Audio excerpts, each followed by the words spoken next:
চলতি বছরের শেষ নাগাদই মুক্ত বাণিজ্য চুক্তি সই করতে নৈতিকভাবে সম্মত হয়েছে বাংলাদেশ ও শ্রীলঙ্কা। শুক্রবার সার্কভুক্ত এই দুই দেশের শীর্ষ নেতাদের মধ্যে বৈঠকের পরেই একটি চুক্তি ও বিভিন্ন বিষয়ে 13টি সমঝোতা স্মারক সই হয়েছে। এছাড়া সন্ত্রাসবাদ দমনের পাশাপাশি দক্ষিণ এশিয়ার শান্তি প্রতিষ্ঠা এবং বাংলাদেশে বিনিয়োগ বাড়াতে আগ্রহের কথা জানিয়েছে শ্রীলঙ্কা। শুক্রবার সকালে শ্রীলঙ্কার প্রেসিডেন্ট মাইথ্রিপালা সিরিসেনা প্রধানমন্ত্রীর কার্যালয়ে পৌঁছালে তাকে স্বাগত জানান প্রধানমন্ত্রী শেখ হাসিনা।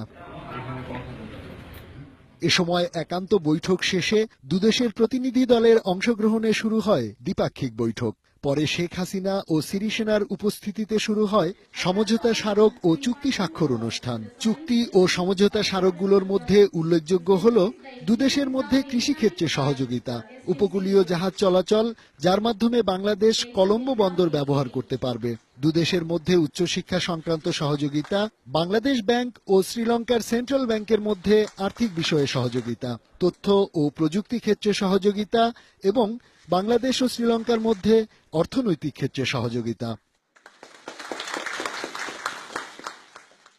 সরকারি ও কূটনৈতিক পাসপোর্টধারীদের শ্রীলঙ্কায় ভিসাবিহীন চলাচলের যে চুক্তি সই হয়েছে তাকে বড় অর্জন বলেও মনে করেন পররাষ্ট্র সচিব। জয়েন্ট স্টাডি করা হবে, টাইম বাউন্ড 2017, এবং তার প্রেক্ষিতে ফাইনালাইজ করা হবে এফটিএ এবং এটা সাইন হবে বাই দ্য এন্ড অফ 2017। এমন কিছু হার্ডল আছে এই ব্যবসার ক্ষেত্রে, ট্যারিফ এন্ড নন ট্যারিফ বেরিয়ে আছে, যেটা এই এফটিএ করার মাধ্যমে রিমুভড হবে। পরে বিকেলে পূর্ব নির্ধারিত সফরসূচির বাইরে রাজধানীর একটি হোটেলে শ্রীলঙ্কার রাষ্ট্রপতির সঙ্গে সৌজন্য সাক্ষাৎ করেন অটিজম বিশেষজ্ঞ প্রধানমন্ত্রী কন্যা সাইমা ওয়াজেদ হোসেন। এরপর জাতীয় সংসদের স্পিকার ডক্টর শিরিন শারমিন চৌধুরী, বিরোধী দলীয় নেতা রওশন এরশাদ এবং স্বাস্থ্যমন্ত্রী মোহাম্মদ নাসিম সাক্ষাৎ করেন শ্রীলঙ্কার রাষ্ট্রপতির সঙ্গে।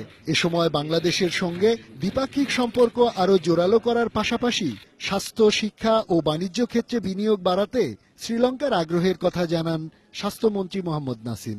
মহামান্য রাষ্ট্রপতি আমাদেরকে বলেছেন যে তারা শ্রীলঙ্কা এবং বাংলাদেশ একসঙ্গে কাজ করতে চায়, ম্যালেরিয়া নির্মূলে এবং ডেঙ্গু প্রতিরোধে অভিজ্ঞতাকে আমাদের সাথে শেয়ার করতে চাই। আমাদের দুই পক্ষের যে সহযোগিতার মধ্যে এগিয়ে যাওয়ার ব্যাপারটি আমরা আলোচনা করেছি।